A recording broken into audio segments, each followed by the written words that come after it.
Hello दोस्तों, नमस्कार। स्वागत है आपके अपने यूट्यूब चैनल एग्ज़ाम फॉरवर्ड में।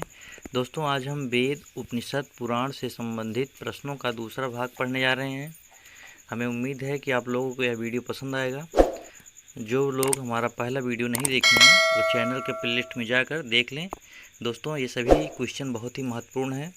दोस्तों, मैं आप लोगों के लिए प्रत्येक टॉपिक पर जितने भी महत्वपूर्ण क्वेश्चन हैं उसे अच्छी तरीके से कवर करूँगा। तो चलते हैं, आज का वीडियो हम शुरू करते हैं। आज का हमारा पहला क्वेश्चन है, उपनिषद क्या है? तो इसका ऑप्शन देखते हैं। ऑप्शन ए महाकाव्य, ऑप्शन बी कथा संग्रह, ऑप्शन सी कानून की पुस्तक, ऑप्शन डी हिंदू दर्शन का स्रोत। तो इसका सही आंसर क्या है दोस्तों? Option D. ऑप्शन डी क्या है? हिंदू दर्शन का स्रोत। उपनिषद क्या है? तो हिंदू दर्शन का एक स्रोत है।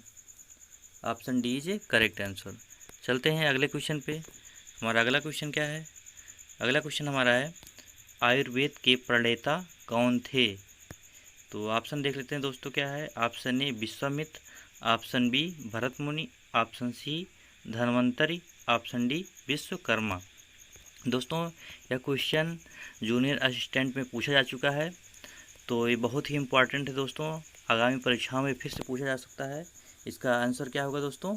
आयुर्वेद के प्रणेता कौन थे? तो राइट आंसर क्या होगा? Option C. ऑप्शन सी क्या है? धन्वंतरी। आयुर्वेद के प्रणेता कौन माने जाते हैं? धन्वंतरी। दोस्तों, आयुर्वेद क्या है, हमने इसके पहले वीडियो में ज़रूर बताया था कि 4 वेद हैं। 4 वेद कौन कौन से हैं? ऋग्वेद, यजुर्वेद, सामवेद और अथर्ववेद। और 4 और बताए थे कि 4 उपवेद भी हैं। कौन कौन से उपवेद हैं? आयुर्वेद है, और कौन सा है? शिल्पवेद, और कौन सा? गंधर्ववेद, और कौन सा है दोस्तों? एक है धनुर्वेद। 4 उपवेद थे और 4 वेद थे। दोस्तों, अब क्वेश्चन आता है कि उपवेद के प्रणेता कौन थे, यानी कि चारों उपवेद के प्रणेता कौन कौन थे? तो आयुर्वेद के कौन थे? धन्वंतर थे। आयुर्वेद के कौन थे? धन्वंतर थे। इसी तरह और 3 उपवेद हैं, उनके प्रणेता कौन है, इसको हम देख लेते हैं। तो इस तरह है दोस्तों, हमारा ऋग्वेद है। ऋग्वेद का अगर पूछा जाएगा कि उपवेद क्या है, तो बताओगे क्या? आयुर्वेद। क्या बताओगे? आयुर्वेद। अगर ये पूछा जाता है कि आयुर्वेद के प्रणेता कौन थे, तो धन्वंतर है। क्या कौन थे? धन्वंतर थे। इसी तरह आता है कि दूसरा वेद यजुर्वेद। यजुर्वेद का उपवेद क्या माना जाता है? धनुर्वेद को माना जाता है। धनुर्वेद, इसके प्रणेता कौन थे, यानी कि संस्थापक कौन थे? विश्वामित्र को माना जाता है कि धनुर्वेद के प्रणेता विश्वामित्र थे। अगला वेद क्या है? सामवेद। तो सामवेद का उपवेद क्या है? गंधर्ववेद। और गंधर्ववेद के प्रणेता कौन थे? भरत मुनि। भरत मुनि माने जाते हैं। तो और अंतिम वेद कौन सा है? अथर्ववेद। अथर्ववेद का उपवेद क्या है? शिल्पवेद। और शिल्पवेद के प्रणेता कौन मानते हैं? विश्वकर्मा। तो दोस्तों, ये 4 वेद हैं और ये 4 उपवेद हैं और इनके प्रणेता। ये क्वेश्चन बहुत ही इंपॉर्टेंट है दोस्तों, इसी से रिलेटेड क्वेश्चन आते हैं। ये आप लोग को बहुत ध्यान देना है कि क्वेश्चन में क्या पूछा जा रहा है। अगर चारों वेद पूछा जा रहा है तो इस तरह से आंसर देना है। उपवेद कितने हैं, तो 4 आंसर देना है। और ये पूछा जाता है कि आयुर्वेद के प्रणेता कौन है? धन्वंतरि हैं, इसको आंसर देना है। धनुर्वेद कौन है? विश्वामित्र। गंधर्ववेद कौन है? भरत मुनि। शिल्पवेद कौन है? विश्वकर्मा। इसी तरह आंसर देना है। अब दोस्तों, अगर ये पूछा जाता है कि जो उपवेद हैं आयुर्वेद, इसमें किसका जिक्र किया गया? तो आयुर्वेद में किसका है? चिकित्सा का है। किसका है? चिकित्सा का है। आयुर्वेद में चिकित्सा का है। और धनुर्वेद में युद्ध कला का है। किसका है? युद्ध कला का है। गंधर्ववेद में किसका है दोस्तों? गंधर्ववेद में कला और संगीत का है। किसका है? कला और संगीत का है। कला और संगीत का है। और अंतिम शिल्पवेद में क्या है? भवन निर्माण संबंधी। क्या है दोस्तों? भवन निर्माण संबंधी इसमें है। तो हम जानते हैं आयुर्वेद में क्या हो गया? चिकित्सा। और धनुर्वेद में क्या हो गया? युद्ध कला। क्या हो गया? धनुर्वेद में युद्ध कला हो गया। तो ये चारों उपवेद थे और चारों उपवेद में किसका जिक्र किया गया है, ये उसके आंसर थे। अगर पूछा जाता है कि आयुर्वेद में किसका जिक्र है, तो क्या आंसर होगा? चिकित्सा संबंधित बातें रखी गई हैं। धनुर्वेद में क्या है? युद्ध संबंधी। गंधर्ववेद में क्या है? कला और संगीत है। और शिल्पवेद में क्या है? भवन निर्माण संबंधी है। ये था क्वेश्चन, बहुत ही इंपॉर्टेंट है दोस्तों, बार बार एग्जाम में ही पूछा जाता है। और इसको ज़रूर ध्यान देना कि हमारे 4 वेद हैं और चारों वेदों के 4 उपवेद हैं और उनके प्रणेता कौन कौन थे, और चारों वेदों में क्या क्या रखी गई बातें ये पूछी जाती है। और एक क्वेश्चन और आता है कि सबसे पुराना वेद कौन सा है, तो सबसे पुराना वेद ऋग्वेद है। और सबसे नया वेद किसे माना जाता है, अथर्ववेद को माना जाता है। यजुर्वेद क्या है, इसमें गद्य और पद्य दोनों में रचनाएं की गई हैं। और सामवेद को भारतीय संगीत का जनक कहा जाता है। इसका भारतीय संगीत का जनक कहा जा सकता है ये सामवेद को। सामवेद में गाई जाने वाली ऋचाओं को संकलित किया गया है। तो चलते हैं दोस्तों अगले क्वेश्चन पे। हमारा अगला क्वेश्चन क्या है, वामनावतार के 3 पगों के आख्यान का स्रोत किस वेद में है। तो ऑप्शन देख लेते हैं दोस्तों। ऑप्शन ए है Rigveda, option B Yajurveda, option C Samaveda, option D Atharvaveda. तो राइट आंसर क्या है दोस्तों इसका, ऋग्वेद। ऋग्वेद में वामनावतार के 3 पदों का आख्यान मिलता है। मतलब कि जब भगवान कृष्ण के 10 अवतार थे तो उसी में एक अवतार था वामनावतार। तो उनके 3 पगों का आख्यान का स्रोत कहाँ से मिलता है, हमें ऋग्वेद से मिलता है। तो ऑप्शन ए इज करेक्ट। तो चलते हैं अगले क्वेश्चन पे। अगला क्वेश्चन क्या था हमारा, अगला क्वेश्चन हमारा ऋग्वेद में इंद्र के लिए कितनी ऋचाओं की रचना की गई है। तो ऑप्शन ए है 300, option B 450, option C 250, option D 200। तो हमारा राइट आंसर क्या है दोस्तों, ऋग्वेद में इंद्र के लिए कितनी ऋचाओं की रचना की गई। तो राइट आंसर क्या होगा दोस्तों, ऑप्शन सी। ऑप्शन सी क्या है, 250, यानी कि इंद्र के लिए कितनी ऋचाओं की रचना की गई थी, 250। अगर दोस्तों एक क्वेश्चन इस तरह आता है कि ऋग्वेद में अग्नि के लिए कितनी की गई, तो अग्नि के लिए कितना होगा दोस्तों, अग्नि के लिए 200 ऋचाओं की रचना की गई थी। कितना, 200। और इंद्र के लिए कितना, 250, ऑप्शन सी। तो अगले क्वेश्चन चलते हैं दोस्तों। हमारा अगला क्वेश्चन क्या है, कौन सा वेद गद्य और पद्य दोनों में है। बहुत ही इंपॉर्टेंट क्वेश्चन दोस्तों, कि कौन सा वेद गद्य और पद्य दोनों में है, बार बार एग्जाम में पूछा जाता है दोस्तों। तो इसका ऑप्शन देखते हैं। Option A Rigveda, option B Yajurveda, option C Samaveda, option D Atharvaveda. तो राइट आंसर क्या होगा दोस्तों, ऑप्शन सी। ऑप्शन सी क्या है, सामवेद। तो गद्य और पद्य में कौन सा वेद है, सामवेद। इसे भारतीय संगीत का क्या कहा जाता है, जनक कहा जाता है। भारतीय संगीत का जनक किस वेद को कहा जाता है, सामवेद को कहा जाता है। तो अगला क्वेश्चन देखते हैं दोस्तों। हमारा अगला क्वेश्चन क्या है, अगला क्वेश्चन हमारा दोस्तों, किस वेद में सभा और समित को प्रजापति की 2 पुत्रियां कहा गया है। तो आंसर क्या होगा दोस्तों, पहले इसका ऑप्शन देखते हैं। Option A Samaveda, option B Atharvaveda, option C Rigveda, option D Yajurveda. तो इसका सही आंसर क्या है दोस्तों, B answer, option B Atharvaveda. Atharvaveda में सभा और समित को प्रजापति की 2 पुत्रियां कही गई हैं। दोस्तों अथर्ववेद में क्या क्या संकलित है, इसमें जादू टोना अंधविश्वास है, संकलित है। किसमें, अथर्ववेद में जादू टोना है। और यजुर्वेद में क्या है दोस्तों, कर्मकांड है।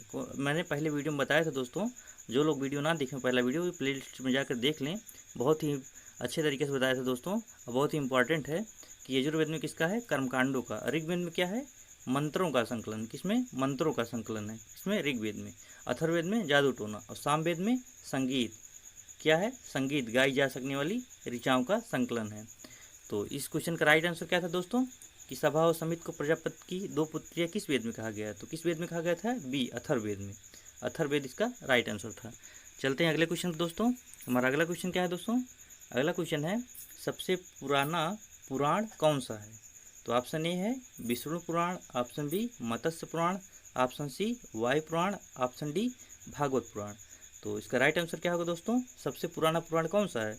तो ऑप्शन बी कौन सा है, मत्स्य पुराण। सबसे पुराना पुराण मत्स्य पुराण। दोस्तों अब ये क्वेश्चन आता है कि सबसे पुराणों की संख्या कितनी है, तब क्या होगा आंसर, 18। कितनी है, 18। पुराणों की संख्या कितनी है, 18।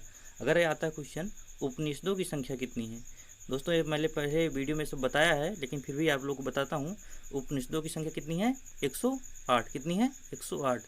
वेदांगों की संख्या कितनी है, वेदांगों की संख्या दोस्तों है कितनी है, 6। कितनी है, 6। कौन कौन से वेदांग थे, हमने बताया था कि शिक्षा, ज्योतिष, कल्प, व्याकरण, निरुक्त और कौन सा, छंद था। 6 वेदांग थे।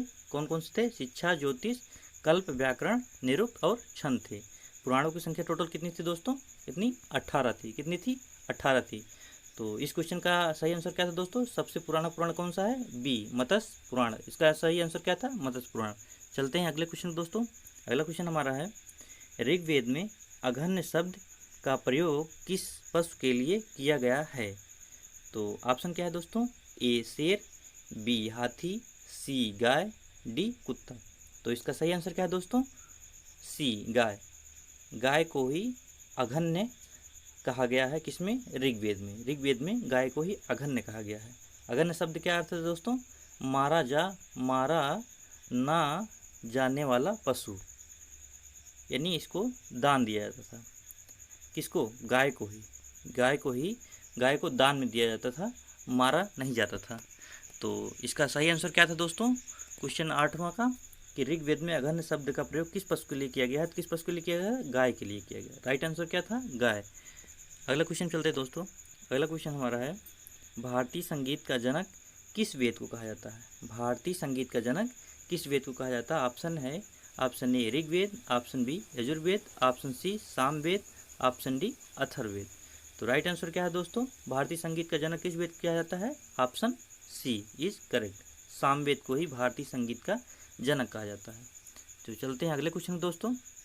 अगला क्वेश्चन क्या है हमारा? ऋग्वेद के किस मंडल में देवता सोम का उल्लेख है? Option A 10, option B 8, option C 9, option D 7। तो इसका राइट आंसर क्या होगा दोस्तों? किस मंडल में देवता सोम का उल्लेख है? तो कौन सा होगा दोस्तों? सी 9वें मंडल में देवता सोम का उल्लेख है। किस वेद में? ऋग्वेद में।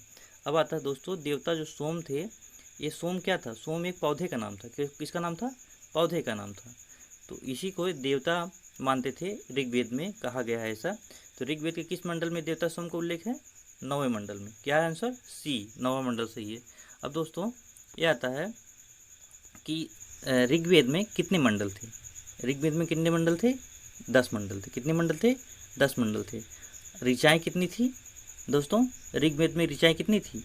तो ऋचाएँ थी 10,462। कितनी थी? 10,462 ऋचाएँ थी। और सूक्त की संख्या कितनी थी?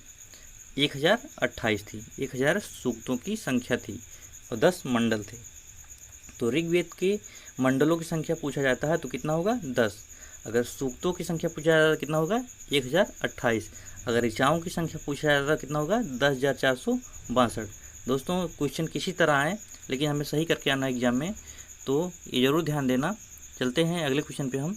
अगला क्वेश्चन हमारा क्या है? किस वेद में कन्याओं के जन्म की निंदा की गई है? तो ऑप्शन देखते हैं। Option A Rigveda, option B Yajurveda, option C Samaveda, option D Atharvaveda. तो राइट आंसर क्या होगा दोस्तों? डी अथर्ववेद। अथर्ववेद में कन्याओं के जन्म की निंदा की गई है। इसमें जादू टोना और अंधविश्वास का विवरण मिलता है। किसमें? अथर्ववेद में। अथर्ववेद में ही कन्याओं के जन्म की निंदा की गई है। तो अगला क्वेश्चन चलते हैं दोस्तों। हमारा अगला क्वेश्चन क्या है? अगला क्वेश्चन है, चतुर्वर्ण समाज की कल्पना सर्वप्रथम किस वेद में मिलता है? तो ऑप्शन ए है Atharvaveda, option B Rigveda, option C Samaveda, option D Yajurveda. तो राइट आंसर क्या होगा दोस्तों इसका? Option B Rigveda. ऋग्वेद में सर्वप्रथम चतुर्वर्ण समाज की कल्पना का विवरण मिलता है। किसमें? ऋग्वेद में। चतुर्वर्ण दोस्तों क्या थे? यही थे ब्राह्मण थे, क्षत्रिय और वैश्य और कौन? शूद्र। यही आते हैं कौन से? किसमें? चतुर्वर्ण समाज में।